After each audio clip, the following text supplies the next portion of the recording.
اعوذ باللہ السمیع العلیم من الشیطان الرجیم بسم اللہ الرحمن الرحیم رب ادخل لی مدخل صدق واخرجنی مخرج صدق واجعل لی من لدنک سلطانا نصیرا سبحان ربک رب العزۃ عما یصفون وسلام علی المرسلین والحمد للہ رب العالمین۔ السلام علیکم ورحمۃ اللہ وبرکاتہ۔ ویڈیو کا عنوان جو مشورہ اور سوچ وچار کے بعد مناسب لگا وہ ہے اعلانیہ انفاق اور غیر مستحقین میں تقسیم۔ ہم مسلمان اللہ تعالیٰ کی رضا کے حصول کے لیے یوں تو سارا سال ہی اللہ کی راہ میں مال خرچ کرتے ہیں، لیکن رمضان المبارک میں اس کا خاص اہتمام کیا جاتا ہے۔ آج کل ایسے بہت سے ادارے اور جماعتیں قائم ہیں جو فلاحی کام کرتے ہیں۔ صاحب ثروت لوگ عموماً اپنا مال ان کو دے کر سمجھتے ہیں کہ ان کی ذمہ داری ختم ہو گئی ہے۔ یاد رکھیے، مال خرچ کرنے کی ایک ترتیب قرآن مجید اور صحیح احادیث میں بتائی گئی ہے۔ اس ترتیب کو ملحوظ نہ رکھا جائے تو نہ صرف یہ کہ اجر میں کمی ہو سکتی ہے بلکہ جواب دہی بھی ہو سکتی ہے کہ زیادہ مستحق کو چھوڑ کر کم مستحق کو کیوں دیا تھا۔ مثال کے طور پر کسی کے والدین کی جائز ضرورتیں پوری نہ ہو رہی ہوں اور وہ ان کو چھوڑ کر دوسروں پر خرچ کرے تو اسے ہو سکتا ہے اسے ثواب کی بجائے گناہ مل جائے۔ قرآن مجید کی سورۃ البقرہ آیت نمبر 177 میں انفاق فی سبیل اللہ کی ترتیب کچھ یوں بیان کی گئی ہے۔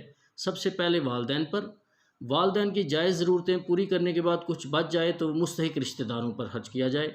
رشتہ داروں کے بعد پھر یتیموں پر، پھر مسکینوں پر، پھر مسافروں پر، پھر مدد کے لیے ہاتھ پھیلانے والوں پر، پھر غلاموں کی رہائی پر۔ صحیح حدیث میں بھی خرچ کرنے کی ایسی ہی ترتیب بتائی گئی ہے، جیسا کہ صحیح مسلم وغیرہ میں مذکور ہے۔ پہلے اپنے گھر والوں کے چھوٹے دائرے سے خرچ کرنا شروع کریں، پھر اس دائرے کو وسیع کرتے ہوئے قریبی رشتہ داروں کو شامل کریں، پھر اپنے ارد گرد موجود ضرورت مندوں، یتیموں، مسکینوں، مسافروں اور مدد کے لیے ہاتھ پھیلانے والوں کو شامل کریں۔ اس کے بعد جو کچھ بچ جائے تو پھر آپ دینی اور فلاحی کام کرنے والے اداروں اور جماعتوں کو دے سکتے ہیں۔ انفاق فی سبیل اللہ کی درست ترتیب نہ جاننے کے سبب اکثر صاحب ثروت لوگ اپنا مال ان اداروں کے حوالے کر دیتے ہیں، جبکہ ان کے رشتہ دار اور دوسرے مستحقین محروم رہ جاتے ہیں۔ یہ روش درست نہ ہے اور اس سے بچنا چاہیے۔ اب انفاق کے آداب کے حوالے سے سورۃ البقرہ آیت نمبر 271 میں حکم ہوا، اگر اپنے صدقات اعلانیہ دو تو یہ بھی اچھا ہے، لیکن اگر چھپا کر حاجت مندوں کو دو تو یہ تمہارے حق میں زیادہ بہتر ہے۔ تمہاری بہت سی برائیاں ایسی طرز عمل سے محو ہو جاتی ہیں۔ جو کچھ تم کرتے ہو اللہ کو بہرحال اس کی خبر ہے۔ مشورہ کے طور پر عرض ہے کہ اسی آیت کی روشنی میں اگر کچھ حصہ اعلانیہ انفاق اور باقی حصہ خالص اللہ کی رضا کے لیے آخرت کے لیے رکھ لی جائے تو کیا ہی بہتر ہو۔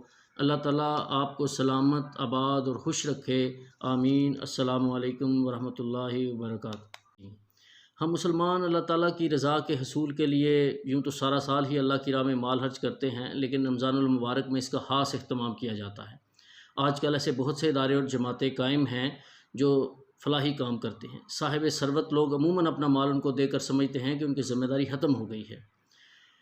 یاد رکھیے، مال خرچ کرنے کی ایک ترتیب قرآن مجید اور صحیح احادیث میں بتائی گئی ہے۔ اس ترتیب کو ملحوظ نہ رکھا جائے تو نہ صرف یہ کہ اجر میں کمی ہو سکتی ہے بلکہ جواب دہی بھی ہو سکتی ہے کہ زیادہ مستحق کو چھوڑ کر کم مستحق کو کیوں دیا تھا۔ مثال کے طور پر کسی کے والدین کی جائز ضرورتیں پوری نہ ہو رہی ہوں اور وہ ان کو چھوڑ کر دوسروں پر خرچ کرے تو اسے ہو سکتا ہے اسے ثواب کی بجائے گناہ مل جائے۔